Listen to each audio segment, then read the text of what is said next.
Joseph Haydn ist berühmt dafür, Humor in seine Kompositionen einzubauen. Und der von den Musikern inszenierte Auszug am Ende der Abschiedssinfonie ist eines der bekanntesten Beispiele dafür. Aber auch an anderen Stellen dieser Sinfonie verbirgt sich Schabernack und hat Haydn im ersten Satz etwa einen Brick-Joke eingebaut? Hallo Musiker, willkommen zu einer weiteren Folge von Entdecke großartige Musik mit Ted. Heute machen wir ein Deep Dive in den ersten Satz von Haydns Sinfonie Nummer 45, der Abschiedssinfonie. Und ich warne euch, schaut bis zum ganz Ende, denn ihr wollt auf keinen Fall verpassen, was noch kommt. In diesem Sinne, lasst uns die Partitur erkunden. Auf den ersten Blick sieht das nach einer typischen Sonatenhauptsatzform aus, aber wir werden schnell feststellen, dass typisch hier absolut nicht zutrifft. Beginnen wir unsere Analyse mit der Form und den Tonartbereichen.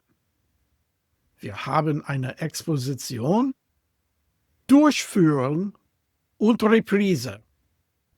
Die Grundtonart dieses Satzes ist Fis-Moll, eine einzigartige Wahl unter allen 107 Sinfonien von Haydns. Tatsächlich sind Molltonarten selten und machen nur etwa 10% des Gesamtwerks aus. Diese Sinfonie stammt aus Haydns sogenannter Sturm- und Drangzeit. Andere Moll-Sinfonien aus dieser Periode sind zum Beispiel die Nummer 39 in G-Moll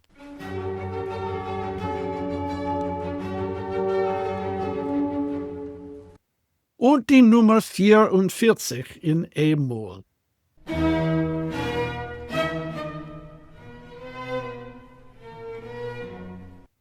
Schauen wir uns die Exposition genauer an. Das Hauptthema P umfasst die ersten 16 Takte, ein geschlossener Abschnitt, der auf der Tonika beginnt und endet.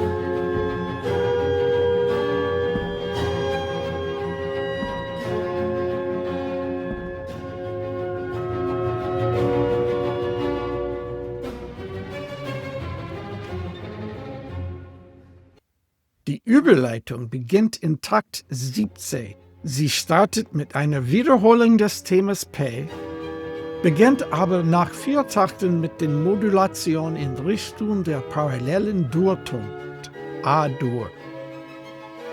P weicht einer motivischen Fortspinnung und das Saitenthema kommt in Sicht. Alles läuft nach Plan. Aber ich habe mich zu früh gefreut. In Takt 38 erleben wir nicht nur eine, sondern gleich 2 Überraschungen. Erstens, die Tonart dieses Saitenthemas ist nicht A-Dur, sondern Al-Moll. Für alle, die zu Hause mitzählen, das ist die Varianttonart der Dur-Parallele von Fis-Moll.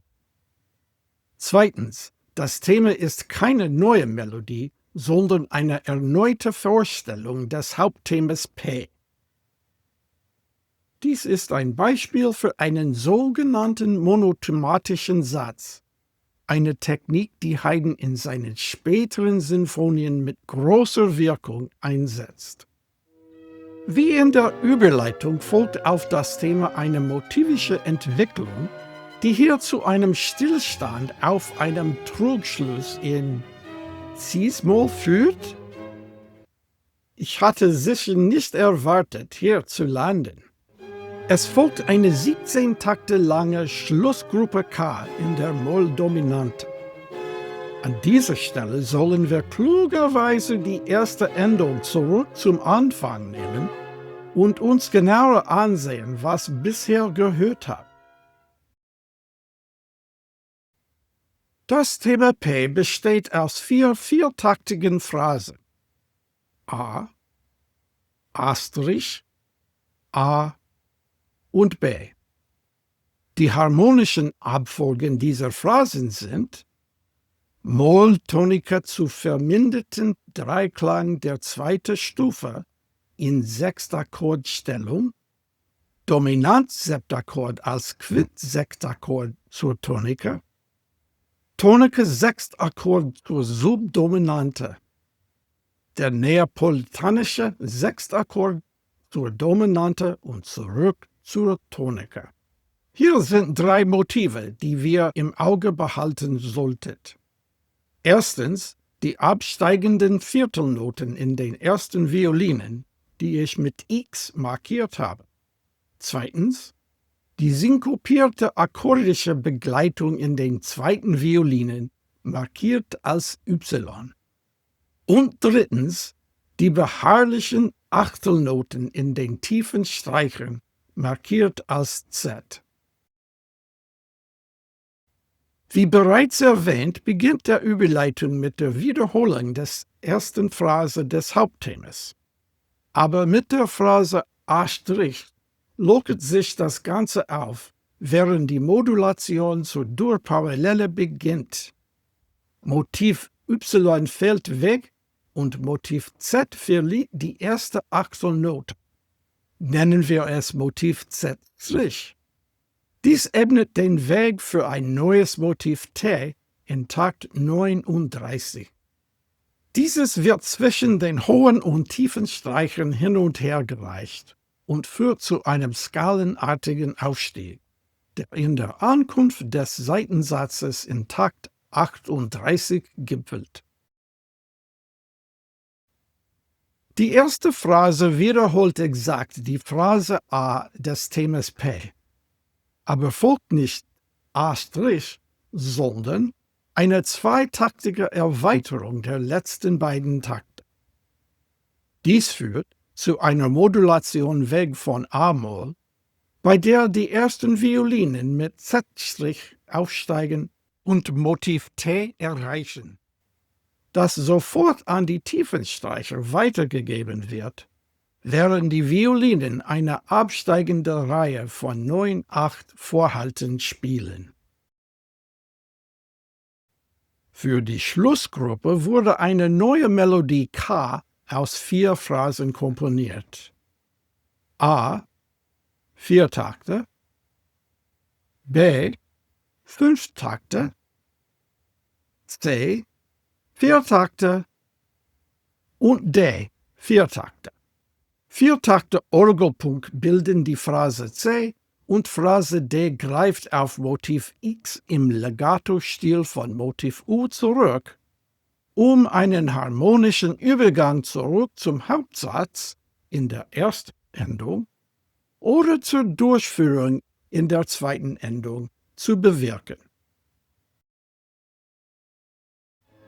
Die Durchführung beginnt mit einer vollständigen Wiederholung des Hauptthemas P in A-Dur.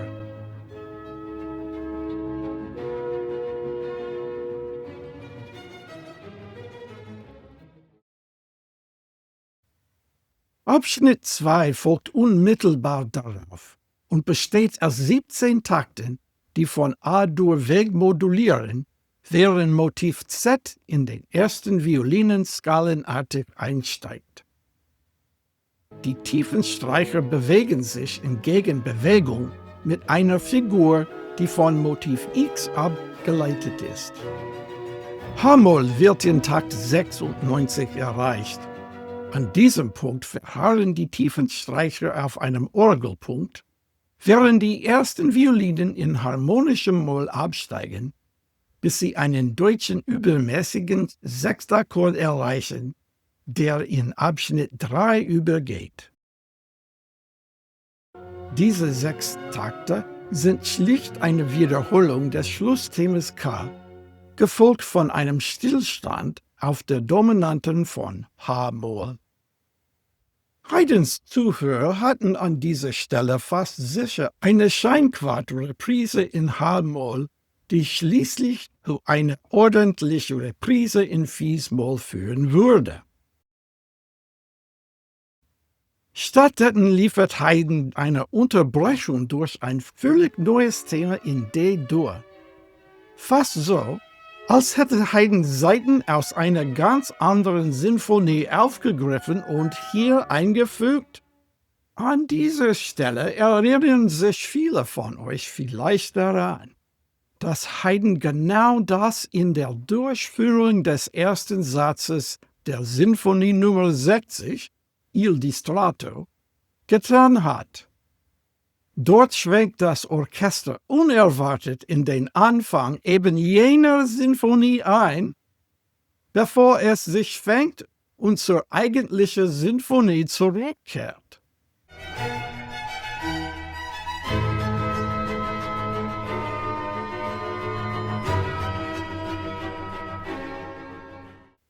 Zurück zu dieser Partitur.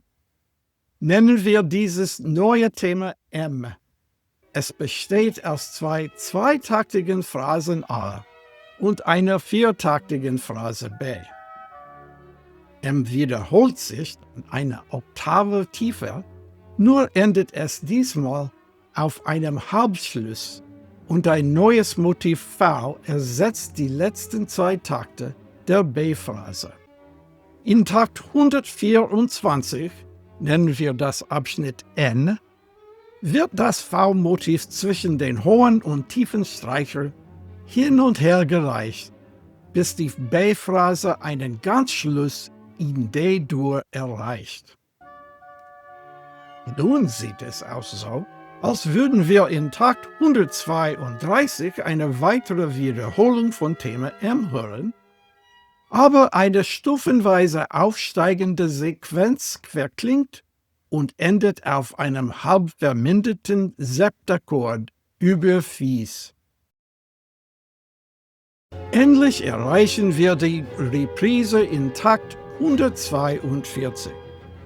Hier könnten wir eine motivische Entwicklung in der Überleitung erwarten, die zu einem Seitensatz in Fis-Moll führt, wenn es Mozart wäre. Oder Fis-Dur, wenn es Haydn wäre.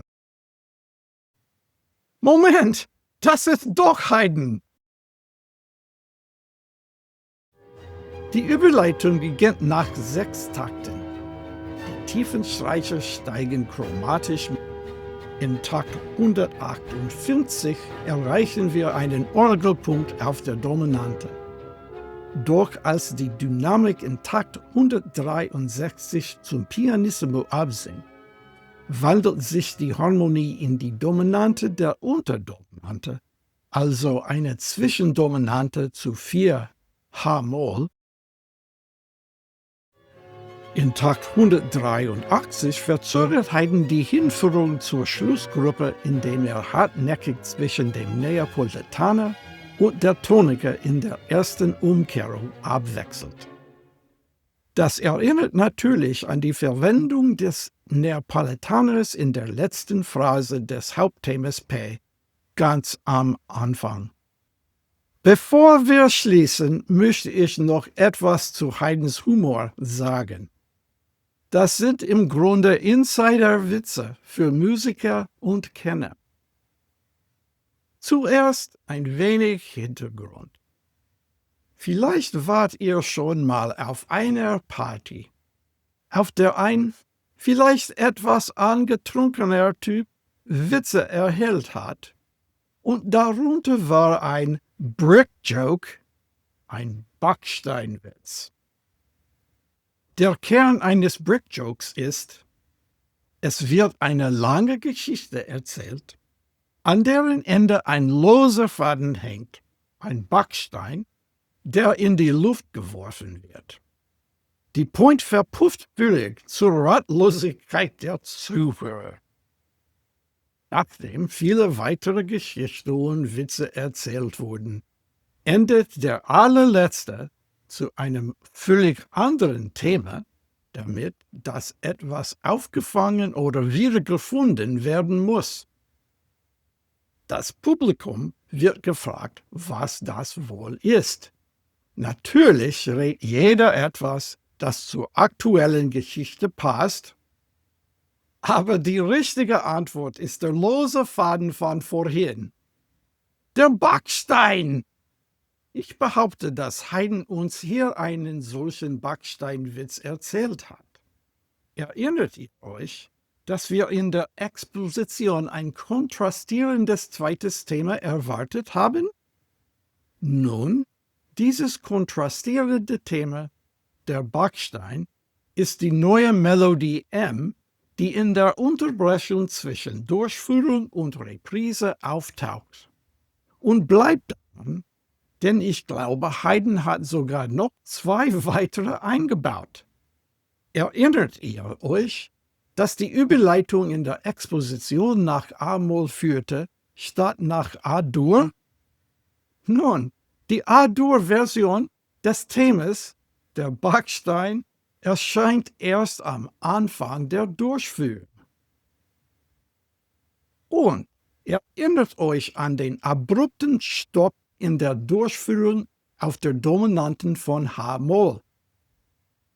Dort hätten die Zuhörer vernünftigerweise eine Scheinquartett-Prise erwartet. Stattdessen liefert Haydn sie als Seitenthema der Reprise in H-Moll.